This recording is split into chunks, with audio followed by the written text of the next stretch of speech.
పులిగుండు గుంటీశ్వర స్వామి దేవాలయం. ఈ ఆలయం పెనుమూరు నుండి 3 కిలోమీటర్ల దూరములో ఉంది. గుంటి కింద ఈశ్వర స్వామి ఆలయం నిర్మించుటచే గుంటీశ్వరాలయమని పిలుస్తారు. ఈ ప్రాంతంలో లభించిన రాతి పనిముట్లను బట్టి ఇక్కడ శిలాయుగ కాలం నుండియే జనసంచారం ఉండినట్లు తెలుస్తున్నది. పాలెగాళ్లకు దైవ సాక్షాత్కారము లభించి యుద్ధములో విజయము లభించినందుకు సంతోషించి గుండు పాదమున పర్వత ప్రతిమలను స్థాపించి పార్వతీ పరమేశ్వరులుగా పూజించి గుడి కట్టారు. శత్రువులు దాడి చేసినప్పుడల్లా పాలెగాళ్ళు గుడిలో పూజాభిషేకములు నిర్వహించి పులిగుండుని ఎక్కి దాగేవారు. ఆ విధంగా పులిగుండునెక్కి దాగి రక్షణ పొందేవారు. ఇక్కడ పాలెగాళ్ళు ఆలయానికి అనుబంధముగా ఒక మహద్వార గోపుర మండపము, రాతిమెట్ల కోనేరు, ఒక రక్షణ గోడ నిర్మించారు.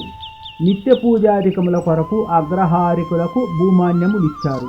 ఇక్కడ ఒకసారి యుద్ధము జరిగి మరణించిన ప్రముఖ వీరులకు వీరగల్లులు నాటబడి ఉండేవి. మరి కొందరు వీరుల సమాధులపై మర్రి చెట్లు నాటబడి ఉన్నవి.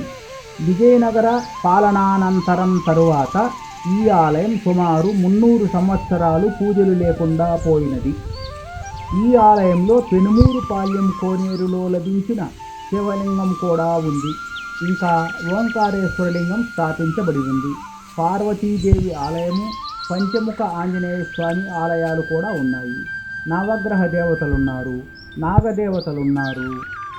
స్వామి అమ్మవార్లకు ప్రీతిపాత్రమైన తులసి మొక్క, బిల్వ వృక్షములున్నాయి.